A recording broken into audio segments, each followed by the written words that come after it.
Welcome everybody, this is Delicious and Nutritious. Chef Jerry and our nutritionist Marcia, and we are doing today, we're at Delicious and Nutritious, we are doing a pork loin stir fry. Our pork loin's in front of us, and it's going to be on very tasty basmati rice along with nuts, so we're going to call it nutty basmati rice. Okay, I'm going to turn you over to Marcia for a moment, and then we're going to go back to the recipe, and then we're going to go back to the nutritionist, and we're going to work things out. It's going to be dynamite. It's going to be delicious and nutritious. Absolutely. So thank you very much for being here with us today. So the meal that Jerry has planned is packed with nutrients. I like to call it the energy food. So he's chosen a pork tenderloin, which is a very lean cut of pork. Pork is quite often called the other white meat. If you knew about pork 20 or more years ago, you might consider it a higher fat product. The industry has been working very hard at creating leaner cuts of pork. And right now, most cuts of pork, a pork chop, pork tenderloin, pork roast, are much lower in fat today than they were 20 years ago, up to about 20% less fat and less saturated fat. So that's a really good thing. The other awesome thing about pork is it is rich in B vitamins, niacin, thiamine, and riboflavin. All three of these B vitamins help us to use the energy in the foods that we eat. And when I'm saying energy, I'm talking about calories. So we eat food, it provides us with nutrients, it provides us with calories, which is our fuel. It's how our body has the energy for our heart to beat, for our lungs to work, and it's also how we have the energy to participate in our activities of daily living or maybe additional physical activity. So B vitamins are really important in helping our body use the energy that we get from food. So the other great thing is Jerry's addition of the almonds to the nutty basmati rice. Almonds are a great source of calcium. May is National Osteoporosis Month, so getting additional calcium is a great way to build strong bones, support your bones so that they can support you, so to speak. There's a few more vitamins that I want to talk about after Jerry prepares the meal, but keep in mind now as you're listening that this is not only a delicious meal, but it's also an extremely nutritious meal. Okay, back to you. Okay, very good. Before we start, we are in the test kitchen at PAC TV. Thank you, PAC TV, for providing this. We are also sponsored by Beth Israel Deaconess of Plymouth and the Plymouth Center for Active Living, and we appreciate their sponsorship. First off, we have a pork loin. Pork loins are about a pound, maybe a pound and an ounce, and they do have a little bit of fat on the top of it. So what we're going to do is we're going to do a little bit of trimming. Now the first thing and I think this is critical, is always working with a sharp knife. So I have a sharpener right here, and I have my knife, and it's very easy. The most important part of this is make sure the knife goes on your side and not towards your leg. And I'm standing over here. And Marcia's moving out of the way because she knows how dangerous I can be. And you can wipe the knife just a little bit just to get any shavings off it. Now, what we're going to do right here is we're going to take and we're going to slightly trim and grab hold of the tendon as well as the fat and slowly work our way. Notice how the angle that I'm using here, I'm literally scraping the muscle away from the tendon, and there it goes. It comes off really easy. It does come off really easy. Now, we're not going to use this pork loin, but I want you to see that I have already cut my pork loin up in anticipation of doing the marinade. And what do we have here? We've got about a 3/4 of an inch by 1 inch cut, and we don't want it any larger than that. But next, we're going to make the marinade. Okay, the first thing we're going to do with our to make our marinade is we're going to mince up some garlic, and we're going to take our garlic over here, and you'll notice that I have some already minced, and that's a garlic head, a clove, and we're going to take our knife, and we're going to use our little French knife here, and we cut off the end of it, whoops, and away we go, and then we take it and hit it, and look at that. All of the skin comes off the clove of garlic. So Easy trick. easy trick, and it works really well. And then you can just take and notice how easy it is to dice. Notice that I keep the point of the knife down on the table, on the cutting board, and we're getting it minced up really quite well. Okay, so enough of that. Minced garlic in with the pork. Next thing that's going in with the pork is a low sodium soy sauce. And I have never noticed a difference in flavor between a low sodium versus a full sodium soy sauce. They're equally delicious, so save yourself a few milligrams of sodium if you can. Okay. Rice wine vinegar. Unseasoned. Don't buy the seasoned one because there's a lot of sodium in it. So that goes in there. Next. So what do we have? We have soy sauce. We have the vinegar in there. We have the garlic in there, and we mix away. This should be marinating for about half hour, 45 minutes, an hour. And there we go. So that is ready. Now, the next thing that we want to do is I have my trusty rice cooker here. And you can see it. And what goes into the rice cooker? Well, first off, we're putting in basmati rice. All right, basmati rice is a rice from India, and it is a very aromatic, flavorful rice.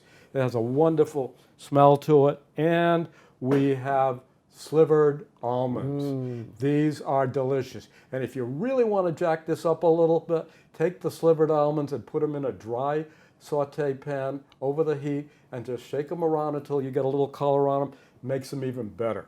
So we already prepared the rice, and we will plate it in a little while, but our next step is to prepare a couple of other things. Now, one thing that we need to do is we're going to use a little bit of cornstarch. Purpose of cornstarch is a slight thickening. We're not going to put a lot in there because I don't want it gloppy and gluey.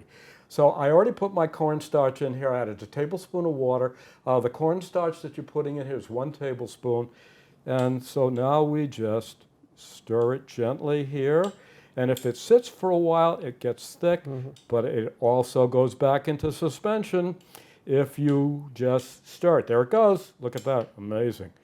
And Chemistry 101. Absolutely. Absolutely. Okay. What else do we have to do? Ginger. This is a ginger root. God, does that smell good. Smell. Oh, yeah. All right. Some people use a vegetable peel. They peel like madness over here. I tend to like to use a spoon. So what I do is I take my spoon like this, and notice how I'm able to get it to come off. And if you get a little hard piece or a little piece that's dried off, take your knife and just cut it away. Okay, there we go. Now, what do we do with this? We got to scrape it a little bit. Okay, so here we go.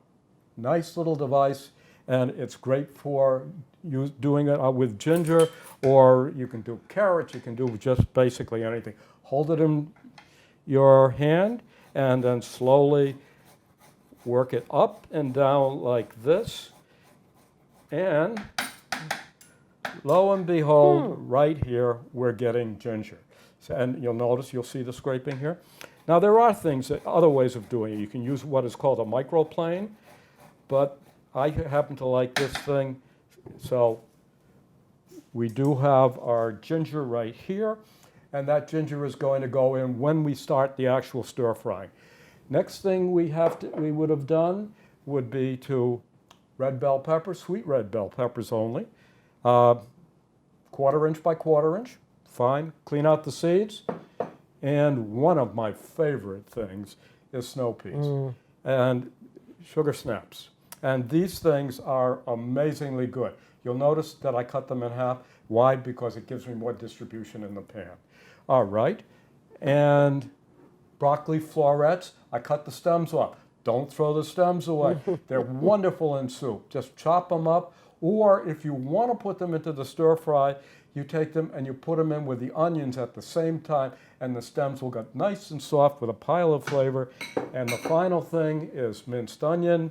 And I want to show you a little technique on working with the onion.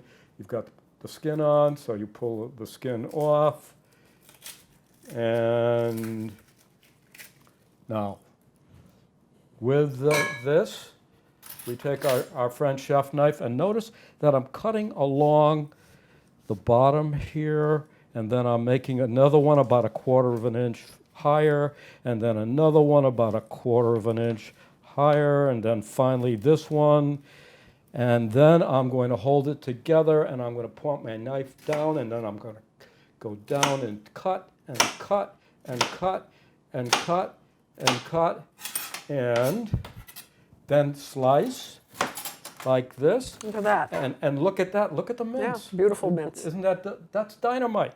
It's called Knife Technique 101. Now, enough of that. So let's take and move these things off. I'm going to just hand this to Marcia so she can get it out of the way. And good. Now, the stir frying. Stir frying is done in a wok. The traditional wok is a steel wok, pressed steel. It needs to be seasoned properly, and it's great. This is a traditional method of doing it. And if you don't, these things are a little bit temperamental and they will burn, so you need to understand what you're doing. But I'm going to hand this off to Marcia so we can put that off to one side. And for those people that don't want to worry about burning it, this is one that has a coating in it, a non-stick coating in it, and it works really well. But please use a wooden utensil with this, otherwise you're going to damage it. So that goes to Marcia. And we're going to use my favorite wok, which is a cast aluminum wok. And this is, and it's thick and it's heavy. And the reason I like this is because if I were in a Chinese restaurant and I was cooking, I'd use the steel one because it heats up fast. But the stoves that we use in our homes don't have the kind of temperature that a restaurant stove has. But if I heat this up and get it really warm, and it'll hold the heat, so therefore I'm able to cook at a higher temperature. That's the point. That's great. Yeah. So next thing we do is there we go. It actually works. Okay. And I'm going to put a little oil in here. I'm using an oil that is relatively bland with what we call a high flash point, and that is so it doesn't smoke at a higher temperature. And, okay, come on. You got that thing in there good. Well, it's coming. There we go. Okay, so now we put that in there. So is this a canola? This is canola. I was waiting for you to ask what I was using. I know, I was hoping I would answer right. Well, I was... I've been paying attention. Oh, you know, life is a learning experience. It is. That's what it's about. That now, it is. Stir it around. It's going to take a little time for it to get hot enough. What you want to see is the oil start to look like a little wave going across the bottom. Or if you take, and another test way to do this, is take a piece of onion, toss it in there. If you see bubbles coming off the onion, it's hot enough. Oh. Okay, so next thing that we're going to do is to add our onion and our garlic. So is there a specific order, like is there a reason why you do the onion first? I do because it takes a little longer to cook. Okay. And that's really the reason. Now, you can, if you want to play, you can see how I'm flipping it a little bit, but the easiest thing to do, and when not making a mess, is to use this little device, and it is an oriental spatula, and look at what happens. But you cannot use this on a non-stick wok. Because it'll You need scratch to it. use, it'll Yeah, you don't wanna scratch it, it'll destroy it, and you're going to say to yourself, why did I do this? Okay. Now we're going to just get a little color on this, and Marcia, if you want to have a comment on the value of onions and things and garlic. Yeah, I would. So the onions and the garlic both add awesome flavor. Good for your skin. Garlic is getting a lot of good research on immune system health. They're going to be good for you, no matter what. Plus, they will make foods taste delicious. Absolutely. All right, so I'm going to just make a quick comment on when he moves into the red peppers, the snap peas, and the broccoli is called a cruciferous vegetable, and these are really important antioxidants. And antioxidants are felt to protect us from nastier things called free radicals. And there's a lot of research going on about chronic disease development, and maybe it has something to do with these free radicals. So the best way to take care of free radicals is to eat plenty of antioxidants and to avoid some things that create a lot of free radicals, like tobacco, smoke, certain drugs, different things like that. So peppers, great for vitamin C. Snap peas, great for vitamin C, and also both good for Marcia, immune keep system. keep I'm going to keep discussing, talking while he and throws I am in going some to some put pork. in the pork. I'm also keeping the marinade in this because the marinade's going to help make a sauce. It smells so good. Oh, here, doesn't too. it smell Yeah, good? it smells really Absolutely. good. We're going to toss in our minced ginger. We're going to cook this for just till we start getting it brown. And then we're going to add the vegetables and cook it for another 2 to 3 minutes. And also during that, at the very end, we're going to take and we're going to make a sauce here. And we're also, remember what this is? This is our cornstarch. Yep. And watch what I'm doing. I pick it up. Look at how the color is now coming up. It looks beautiful. Isn't that nice? Yep. And notice, this is a pan that will stick if you don't use some technique. The technique really is to keep moving things around. But that sticking gives it that nice brown crunchiness. And it's called right? the Maillard reaction. Yes, I one love of my that favorite reaction. things. It does. It makes things Yeah. So delicious. we are going to let it sit and cook for just a bit, and we are going to add. He's adding some of our vitamin A and vegetables. vitamin C via his peppers. And we're going to add that next, and this is going in right now. And look at the colors too. And we're not going to overcook these because we want vibrant color. Yeah. And okay. This now, is eating from the rainbow at its best. exactly. So this is going to be cooking, and we are going to. Marcia, you have any questions about what we're doing here? I have one question, and you're not there yet, but I'm curious about the different types of rice. Okay, I can explain that. The rice that I'm using is basmati. It's an Indian or a rice from the northern part of the Indian subcontinent, and it is an aromatic rice, and it has this wonderful flavor to it. There are numbers of other rices. The long grain rices tend to have a lot less starch in them, and so if you want to make a risotto, you can't use this rice, it won't work. So you need a shorter grain rice for a risotto. Like a arborio or like something. an arborio or a castello, and it is a rice that comes out of Spain. And now, notice what's going on. The meat is starting to cook, and we're going to toss this in here, and we're going to put this over there, and we're going to add some liquid, and that is going to help make our sauce. And we need to cook this just a little while. I wish you could all smell this because it smells absolutely Well, one heavenly. of these days we're going to come up with smell-o-vision. And that is, Yeah, that'd be I good. love that term. Smell-o-vision. That's good. I love that term. And as I said, one of the reasons why I'm using the thicker pan is because it retains the heat. So when I add something, the heat doesn't drop.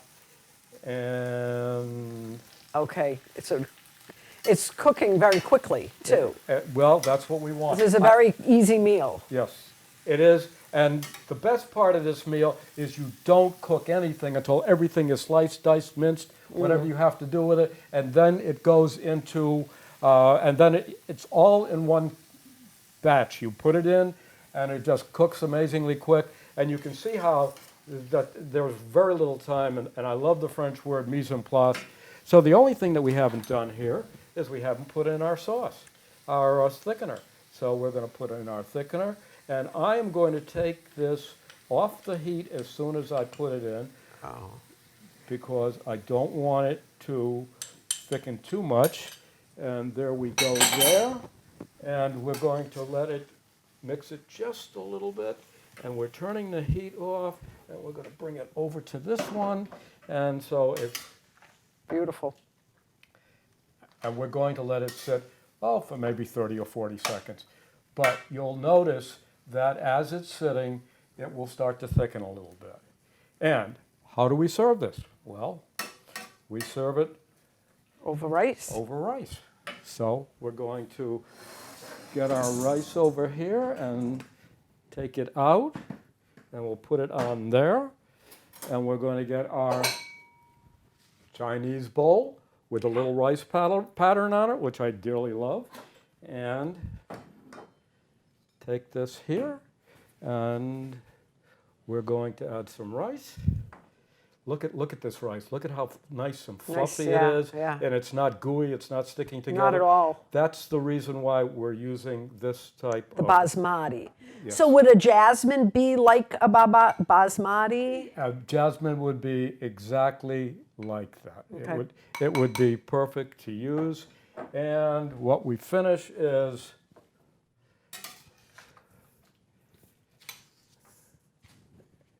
and we put a little bit more on the top, and we're going to just quickly grab a spoon.